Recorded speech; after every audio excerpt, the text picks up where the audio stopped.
قال استنون اكثر عشان يصير نفسات. قهوة انا وانتو حتى ماما معي عشان نشرب القهوة بالمكتب. بدي اصحصح وبعدين برجع لكم بدنا نعمل سموسك اليوم.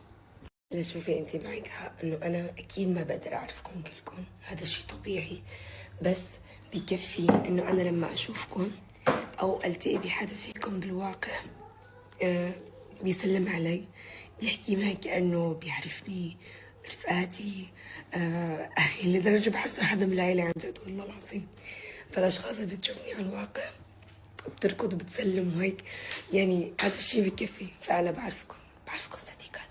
يلا نشرب. والله يا قلبي عنا شغل خيرات الله، مو بس بدي أحضر الغرفة لحماتي، تجهيزات لسه ما خلصت، يعني في عندي أشياء بدي أساويهم. فتذكرت كلمة ريتشل لما قال لي حياتي انت ليش مستعجلة وكانك بلشتي بكير. ابدا ماني مستعجلة وماني بلشة بكير، عندنا شغل كتير يعني. وبالذات طلعت لي هي انه بدنا نروح يومين كمان، فلخبطت الاجواء كمان. اوكي بعرف انه هذاك كمان شغل بدنا نروح ولازم نروح، بس انا والله نسيان، يعني عن جد نسيانة. لهذا السبب إذا اليوم 8 بدي أعمل سمبوسك ورقبق جبنة. بكرة 9 بكرة بدي أروح على الصالون. ايه بدي على الصالون، اروح على الصالون. أنت بكرة عندك مدرسة؟ مدرسة؟ إيه مدرسة. بكرة؟ إيه بكرة 2. ماما بكرة بس بدي على المدرسة، بس ما تروح، بس إذا بتدرسي نروح سوا. ماما أنا بكرة عندي شغل ولازم أروح بكير. كيف؟ أوكي؟ اوكي. بعدين بس تجي العطلة بتصير بتروحي معي على الصالون.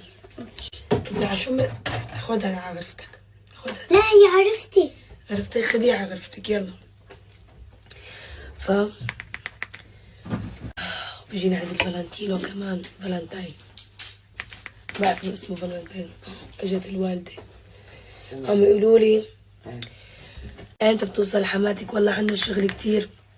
والله مو بس عندنا شغل كتير، عندنا اشغال. لا الزهرية نضيف البيضة غسيل. فكرة إذا تجوزتي صار عندك أولاد أمك ما بتعود بتشوف الغسيلات وكذا وبتساعدك. أمي روح قلبها تشوف الغسيل، هي بدها غسيل هي ما بدها غسيل. اوكي أنا صرت جاهزة. شو بدك؟ عم يصورني ولك، عم يصورني. البوجة مو هون. ولك أنا أمك ليش عم تصورني؟ شو بدك؟ قلي شو بدك؟ يعني ايش بده يعني؟ بين. أنا عندي سكيلة. لما ما خليه ويا اختي شلون بتبع الاولاد تشتغلهم؟ أنا قلت لها تشيلهم. غرفة مريم ولا سند؟ سند. مريم عندها شامبر انه هلا صرنا جاهزين. ما احس وشي تعبان ولا اني مريضة، بالرغم صوتي لوحده كافي يخليني احس اني انا مريضة. اوكي نحط شوية حملة وننزل بقى نبلش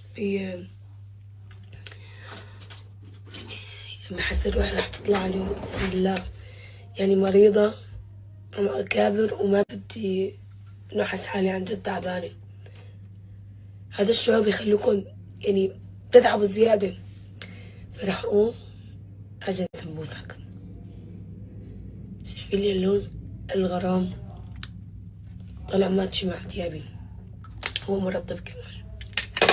اوكي خلونا ننزل نبلش بالسمبوسك ونشوف شو رح نعمل اليوم. رح اخذ موعد هاخده بكير كتير بكره. شوفوا لي الشطورين، انا عملت لها شعراتها. يا ويلكم ولك شحتين كبرني. يلا شوف عملت لها شعراتها وكانوا بايديهم اللي كاندي. يلا ننزل. قلت لهم ما تاكلوه لحتى خلص شعر مريم عشان تاكلوهم برا. اوكي فاخذوهم تركوهم بايدهم. يا بني الشاطرين انا اللي ما اكلوهم واستنوا شعرات ميرو ليخلصوا نطلع لبرا. يلا يلا نطلع بالخيمة. يلا انت بدال عصير برتقال وحدة هيك لنقطعه هيك طيب انت لأنه سلم إيديكي لأنه ما عبالي أشرب عصير هنا.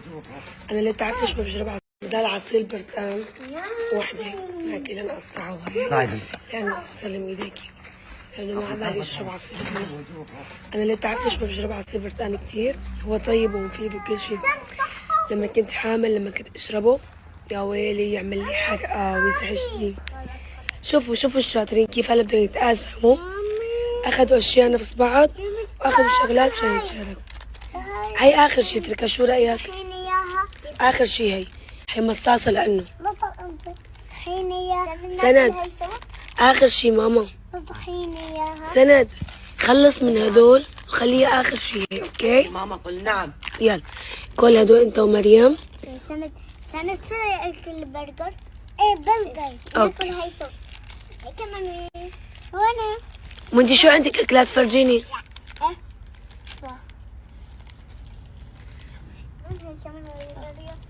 تعال تعال ليك تبعيتك. تعال تعال. شو بدك تشاركي سند؟ سند بدي اشارك هاي. هي لانه بتتشارك. اخذوا تقريبا طحيني هاي سند. افتح وحده ماما. هاي فيها تنتين. افتحوا وحده وكلوا. يلا يا عمري.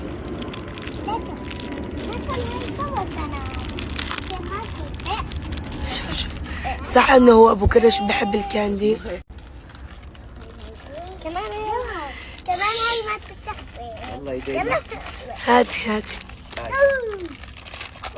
لا ماما ما تعمل هيك بسنانك. ما بعد ايه. شوفوا كيف ماشي بيقول خدوا تاتا خدوا. شوفوا واحدة ايه برافو طلع ايه. هاي لما هي يلا خد. انا بعطيك. انا بعطيك. طب خلصي هاي تاتا خلي مظبوط. خلصي يا ماما، يلا يا روحي. خلصي اللي بايدك بعدين بتفتحوا الثانية. اوكي هدول لإلي. دعوت جنبك. ليك انت جنبي. علي. لا والله مظبوطين كانوا. خلص 4.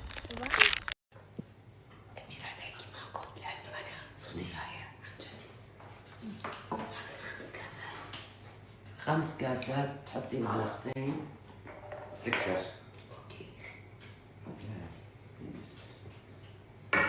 وحدة. طريقة سموسة كتير. اثنين.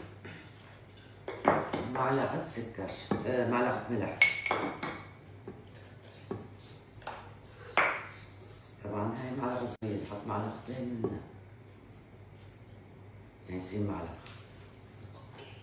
وثلاث ارباع كاسة زيت. هلا انتوا اذا بدكم ما تعملوا هالكمية كلها. هي ليك الكيلو طحين بده معلقتين سكر، معلقة ملح، كاسة زيت. معروفة هي. هلا بنحطهم. إذا بدكم تعملوا كمية أقل 3 كاسات طحين، نص كاسة زيت. ايه. ورشة ملح ورشة سكر. يعني ما بدها شيء كيلو. لا ما بدي شيء. هيك حاجة ماما. كاسة كبيرة. بسم الله. على كوكيلة. لا ماما احنا فكين مع الطحين مشان يغلغل الزيت. شو كيف؟ الطحين.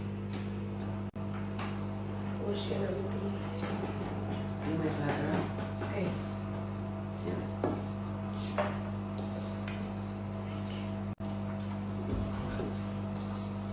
كل الطحين لازم يتشرب من الزيت كلياته. فكيف رحمة. هلا هو العجين. على فكرة يا جماعة ناس اليوم صوتها معمولة، أنا بدي أحكي بدالها. العجينة كثير مليحة، فيكي تعجنيها بلا عجانة، في كثير ناس ما عندها عجانة، تعجن على إيدها ماما. إيه. بس بتنجح، حتى بلا عجانة بتنجح. إيه. وفيكي لثاني يوم تستخدميها كمان، يعني أكثر من يومين ما. طبعا تحطيها بالبراد، بس بدك تستخدميها طلعيها بوقت شي ساعة ساعتين ترتاح، مكان دافي، بعدين بتشفيها. شوفوا أهم شيء هيك تغلغل الزيت مع الطحين. كيف؟ هيك كله تشرب الزيت. هلا حطيها ماما. أنا بعجنها على إيدي على فكرة، هينة كثير وما بدها شيء، بس أنا بس بدها عجن مظبوط طبعا على الايد. بدنا عجن مظبوط. معنا ما صعب انتبهوا. لا ما بس يصعب. انا مريضة تعبانة واكيد امي ما رح خليك اجي. سلامتك يا رب. يعني في اختراع اخترعوها بس الامهات بحبوا يعصبوا. لا تعصبي. يلا بنتي. يعني المي خدي كاسة. هاي الكاس هاي الكاس.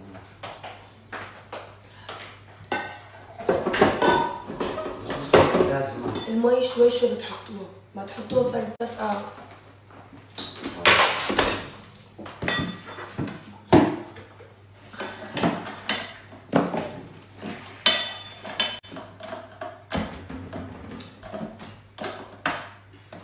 ما هيك فاترتكم.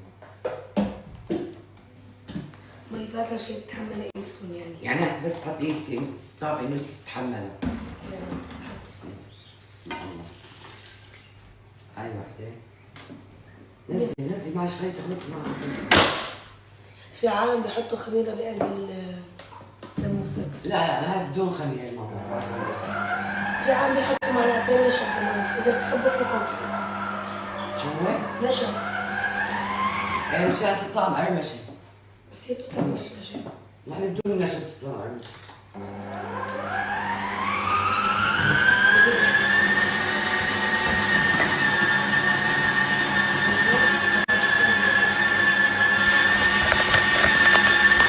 بورجيكم القوام تبعها كمان.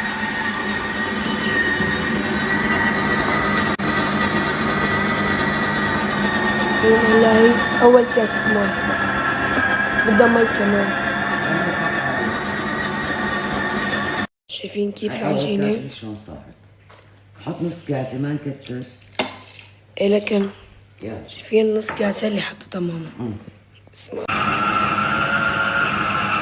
طبعا حسب الطحين ماما. الطحين بياكل أكثر.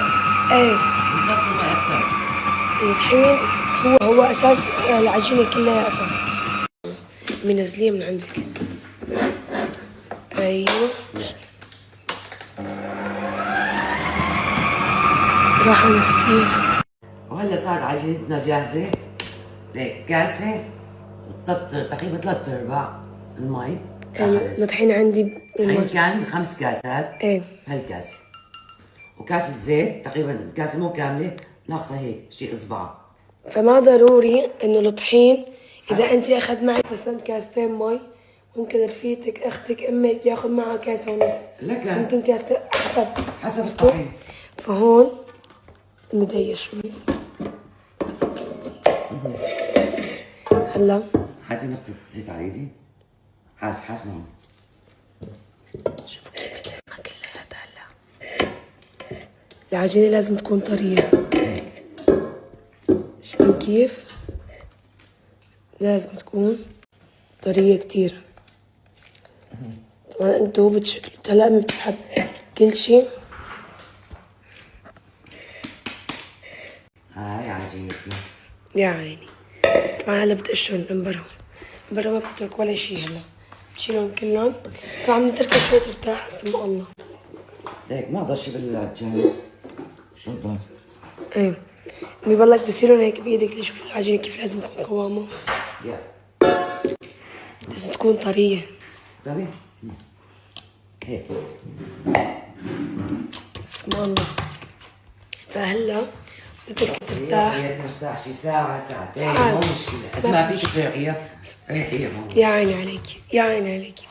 قال شو بدنا نعمل سمبوسات ونعمل عجينة البيتزا كل مرة نسوي كل مرة.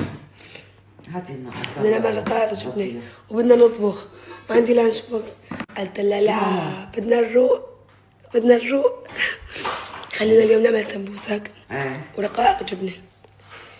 لأنه لسه ما بعرف شو بدي أطبخ. بدنا نعمل الأكل لتنكيسو ورح أعمل أكيد قالت لي تنكيسو 3:30